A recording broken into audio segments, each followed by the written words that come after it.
السلام علیکم. Welcome to my YouTube channel Iqra scary stories. تو آج میں 2 نئی کہانیوں کے ساتھ آئی ہوں. ہماری پہلی کہانی ماہرہ کے بارے میں ہے. تو کہانی کا آغاز یہاں سے ہوتا ہے. ماہرہ ہمیشہ سے ہی ایک متجسس لڑکی رہی ہے جس میں نامعلوم اور پراسرار چیزوں کا جذبہ تھا. گھنے جنگلوں اور قدیم داستانوں سے گھیرے ہوئے ایک دور دراز گاؤں میں پرورش پانے والی وہ اکثر خود کو روحوں اور دوسری دنیاوی مخلوقات کی خوفناک کہانیوں کی طرف راغب کرتی ہوئی پائی جاتی ہے. اس کے والدین روایت اور اختیارات میں ڈوبے ہوئے اسے اکثر انسانی سمجھ سے بالاتر چیزوں میں چھپنے کے خطرات سے خبردار کرتے تھے. لیکن ماہرہ کا ایک تجسس ناقابل تسخیر تھا. ایک بدقسمت دن گاؤں کے مضافات میں ایک پرانی لاوارث حویلی کی تلاش کے دوران ماہرہ نے ایک چھپے ہوئے کمرے سے ٹھوکر کھائی. اندر کی ہوا عمر اور راز کی خوشبو سے موٹی تھی. کمرے کے بیچ میں اسے ایک آرائشی خاک سے ڈھکا ہوا باکس ملا جس میں پیچیدہ نقش و نگار تھے. ذہن میں موجود احتیاط کی آواز کو نظر انداز کرتے ہوئے اس نے ڈبہ کھولا تو اس کے اندر ایک عجیب و غریب تعویذ ملا جس پر آبسیڈین کا بنا ہوا تھا اور اس پر عجیب و غریب علامتیں لکھی ہوئی تھی. اس نے کچھ سوچے بغیر اسے اپنی جیب میں ڈالا اور حویلی سے نکل گئی. اس رات جب وہ بستر پر لیٹی ماہرہ نے اپنے کمرے میں ایک عجیب سی موجودگی محسوس کی. اس کے خواب ایک تاریک شخصیت کی تصویروں سے بھرے ہوئے تھے. آنکھیں کسی دوسری دنیا کی آگ سے جل رہی تھی. سرگوشی والے الفاظ جو وہ سمجھ نہیں پا رہی تھی. جب وہ بیدار ہوئی تو اس نے خوف کا ایک غیر متزلزل احساس محسوس کیا جسے اس کی روح پر کوئی چیز چبھ گئی ہو. دن ہفتوں میں بدل گئے اور ماہرہ کی حالت مزید بگڑ گئی. وہ پیچھے ہٹ گئی. کبھی اس کی زندہ آنکھیں اب مدھم اور پرے تھی.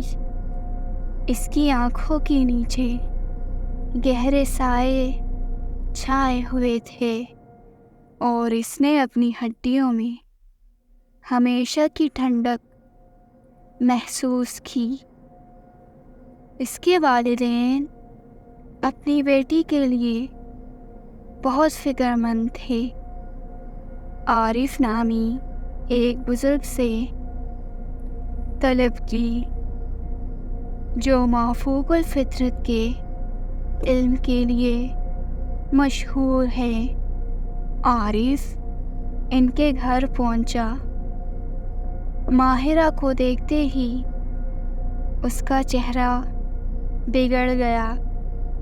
وہ اندھیرے کی موجودگی کو اس سے چمٹے ہوئے محسوس کر سکتا تھا۔ انہوں نے کہا کہ یہ کوئی عام بیماری نہیں ہے، وہ ایک جن، ایک طاقتور اور بد کردار روح کے زیر سایہ ہے۔ ہمیں اسے بچانے کے لیے فوری کارروائی کرنی چاہیے۔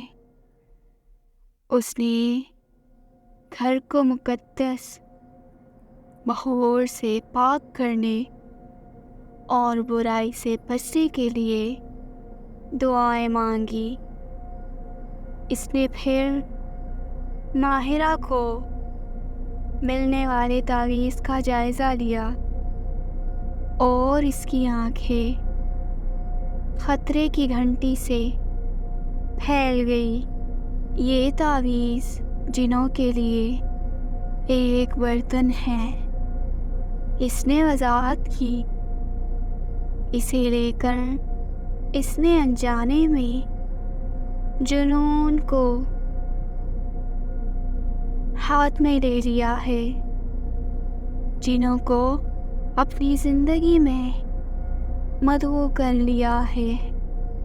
عارف نے نایاب جڑی بوٹیوں اور مقدس پانی کا ایک مکسچر تیار کیا۔ ماہرہ کو اسے پینے کی ہدایت دی۔ جب وہ اپنے منتر جاری رکھے، جیسے ہی وہ پی رہی تھی، اس نے چوک کے ساتھ اپنے ارد گرد ایک حفاظتی علامتیں کھینچی، جن کے اثر اور رسوخ کے خلاف ایک رکاوٹ پیدا کی۔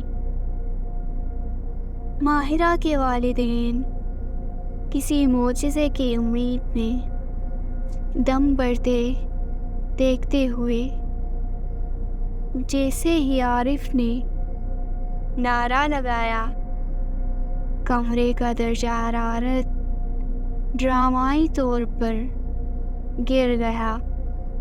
ماہرہ بے قابو ہو کر کانپ گئی۔ اس کی سانسیں ٹھنڈی ہوا میں دکھائی دے رہی تھی۔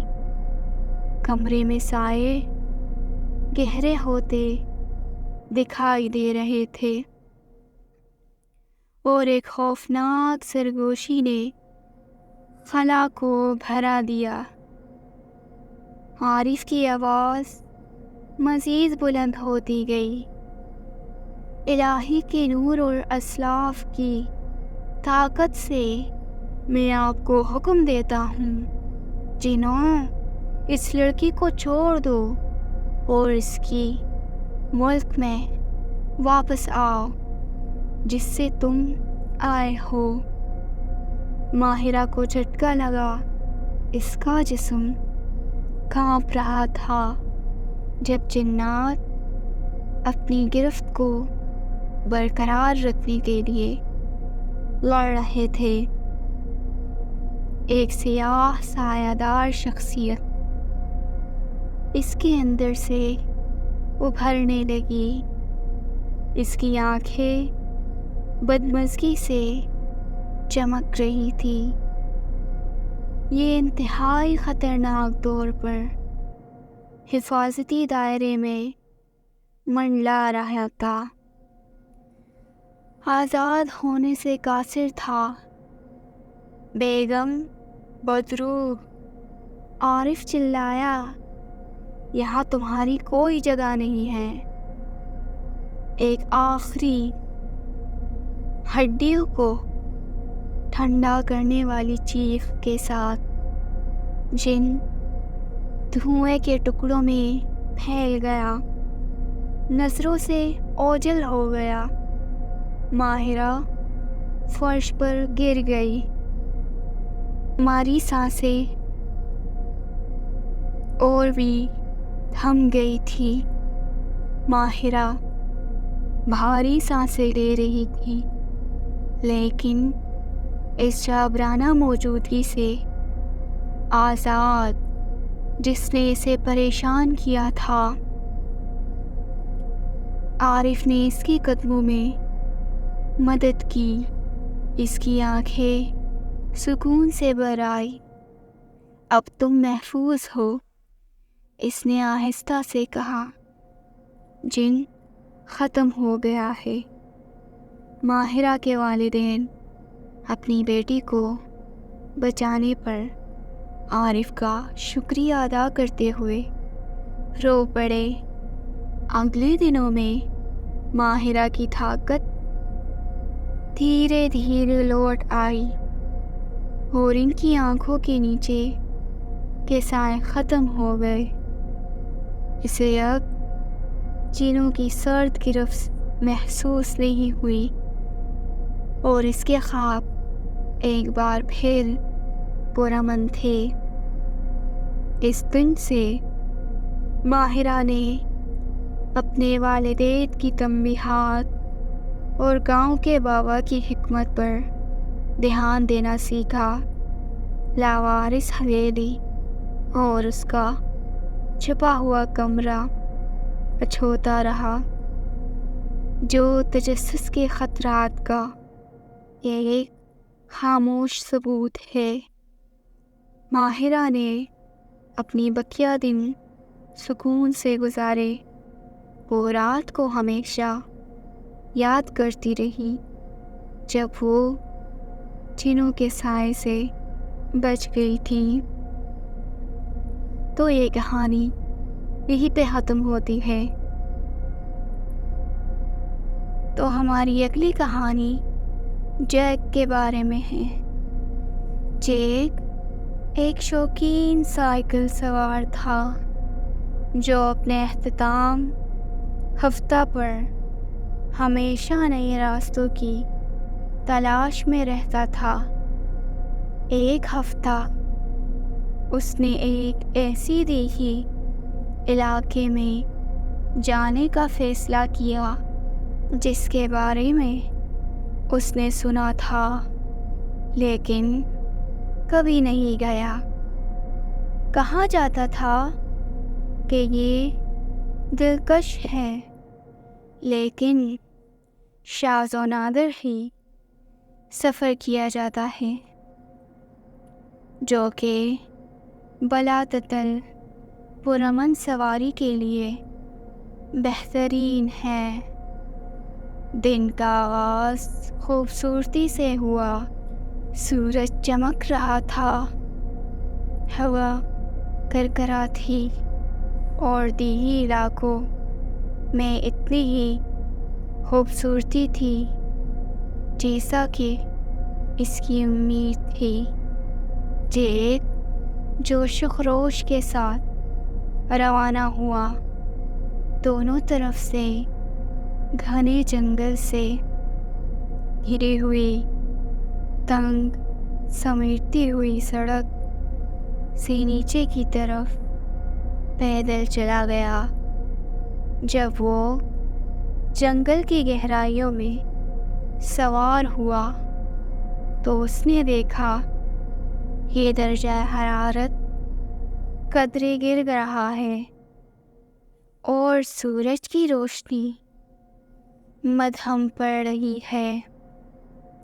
جیسے جیسے بادل گرج رہے ہیں۔ اپنی سواری میں تقریباً 1 گھنٹہ گزرنے کے بعد جیک کو ایک پرانے موسم سے متاثر ہونے والی نشانی ملی جس پر لکھا تھا اوک ووڈ ہالو 5 میل۔ اس نے اسے کسی نقشے پر نہیں دیکھا تھا، لیکن اس کا تجسس اس سے بڑھ گیا اور اوک ووڈ ہالو کی طرف جانے والے تنگ کچے راستے کی طرف مڑ گیا۔ ایڈونچر کا ہلکا سا سنسنی محسوس کر رہا تھا۔ راستہ بہت بڑا اور کچا تھا، لیکن جیک پرعزم تھا۔ درخت زیادہ گھنے ہوتے گئے، ان کی مڑی ہوئی شاخیں سر کے اوپر چھتری بناتے ہیں، جس نے زیادہ تر روشنی کو روک دیا تھا۔ ہوا مزید ٹھنڈی ہو گئی اور ایک نم دھندلی ہوا آ رہی تھی جو بے چینی محسوس کرنے لگا، لیکن اس نے اپنے آپ سے کہا کہ یہ صرف اس کا تصور تھا۔ ایک ابدیت کی طرح محسوس ہونے کے بعد راستہ ایک چھوٹی سی صفائی میں کھل گیا۔ مرکز میں ایک خستہ حال مکان کھڑا تھا، اس کی کھڑکیاں ٹوٹی ہوئی تھی اور اس کی دیواریں رینگتی ہوئی آہیوں سے ڈھکی ہوئی تھی۔ جیک کا تجسس خوف میں بدل گیا، لیکن وہ تفتیش سے باز نہ آ سکا۔ وہ موٹر سائیکل سے اتر کر گھر کے قریب پہنچا۔ جیسے ہی اس نے کڑکتے ہوئے ٹارچ میں قدم رکھا، ہوا اب بھی ٹھنڈی ہوتی دکھائی دے رہی تھی۔ دروازہ بمشکل اپنے کلابے سے لٹکا ہوا تھا، ایک کرا کے ساتھ کھلا۔ جیک نے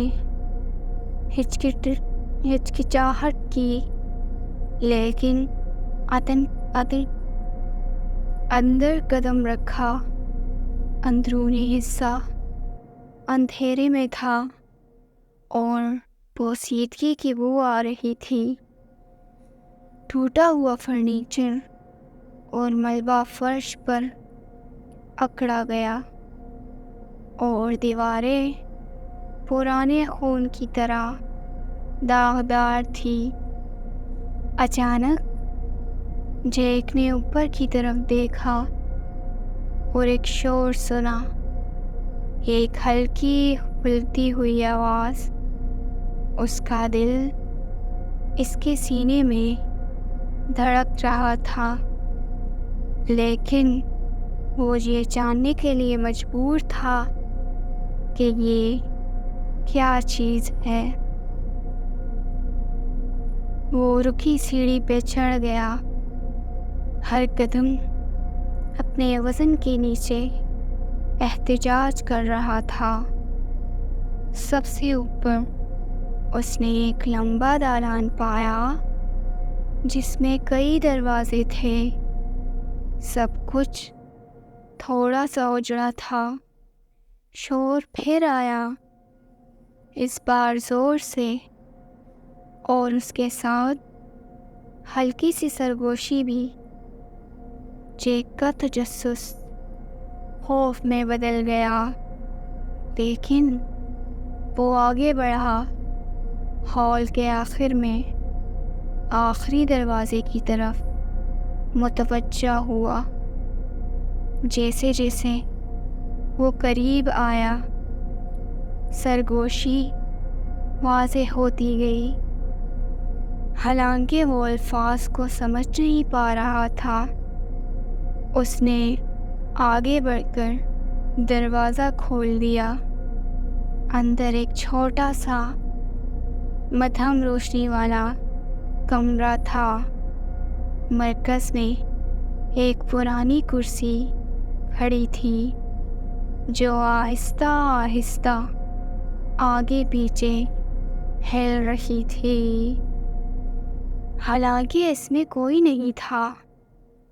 سرگوشیاں مزید بلند ہوئی، زیادہ اصرار، جیک کی سانس اس کی خلق میں اٹک گئی جب اسے احساس ہوا کہ سرگوشیاں اس کا نام لے رہی ہے۔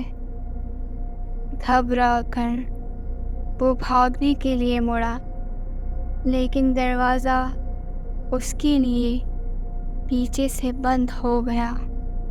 کمرہ مزید ٹھنڈا ہوتا گیا اور کونے میں ایک سایہ دار شخصیت نظر آنے لگی۔ یہ کھوکھلی آنکھوں اور خوفناک آواز کے ساتھ اس کے سامنے آنے لگی۔ یہ کھوکھلی آنکھوں اور ایک خوفناک مسکراہٹ کے ساتھ ایک لمبا قد والا آدمی تھا۔ سرگوشیاں تیز ہونے لگی۔ الفاظ اب واضح ہیں، آپ کو یہاں نہیں آنا چاہیے تھا جیک۔ گھبرائے ہوئے جیک نے دروازہ کھولنے کی کوشش کی، لیکن وہ نہیں ہلا۔ شکل قریب آئی، اس کی ٹھنڈی مردہ آنکھیں اس پر جمی ہوئی تھی۔ ایک مایوس کن حرکت میں جیک نے ٹوٹے ہوئے فرنیچر کا ایک ٹکڑا اٹھایا اور اسے کھڑکی کے سامنے توڑ دیا۔ شیشے کو توڑ دیا۔ وہ باہر نکلا اور نیچے زمین پر گر گیا۔ خود کو ٹکڑوں پر کاٹ لیا۔ درد کو نظر انداز کرتے ہوئے وہ اپنی موٹر سائیکل کی طرف لپکا اور جتنی تیزی سے ہو سکتا تھا راستے سے نیچے اتر گیا۔ سرگوشی اس کے ذہن میں گونجی ہی اس کے پیچھے چل پڑی۔ آسمان سیاہ ہو چکا تھا اور ایک بھاری دھند چھا گئی جس سے اسے دیکھنا مشکل ہو رہا تھا۔ جیک نے غصے سے پیڈل کیا۔ اس کا دل دھڑک رہا تھا اور اس کی سانسیں اکڑ گئی۔ گھنٹوں تک طرح محسوس ہونے کے بعد وہ جنگل سے باہر نکل کر مرکزی سڑک پر آ گیا۔ دھند چھٹ گئی اور سورج پھر سے چمکنے لگا۔ جیک اس وقت تک نہیں رکا جب تک کہ وہ گھر نہ پہنچا۔ اس کا جسم تھکن اور خوف سے کانپ رہا تھا۔ وہ اپنے سامنے کے پورچ پر گرا، سانسیں لینے کے لیے ہانپتا ہوا، اور جس طرح سے وہ آیا تھا پیچھے مڑ کر دیکھا۔ سرگوشیاں آخر کار تھم گئی، لیکن اس پریشان گھر کی یاد، اس کی اندر شخصیت ہمیشہ اس کے ساتھ رہی۔ اس دن کے بعد سے جیک نے دوبارہ کبھی بھی نامعلوم راستوں کی طرف قدم نہیں رکھا، اور آکورڈ ہولو کی کہانی ایک ایسی کہانی بن گئی جس کے بارے میں وہ صرف سرگوشی کرتا تھا، دوسروں کو خبردار کرتا تھا اور وہاں کبھی نہ جائے۔ ایسا نہ ہو کہ ان کا بھی اسی خوفناک انجام کا سامنا کرنا پڑے۔ تو یہ کہانی یہیں پہ ختم ہوتی ہے۔ اس طرح کی سچی کہانیاں سننے کے لیے ہمارا یوٹیوب چینل سبسکرائب کریں اور ہماری ویڈیوز لائک کریں تاکہ ہماری ہر آنے والی نئی ویڈیو آپ تک پہنچی رہے، اور بیل آئیکن دبانا مت بھولیے گا۔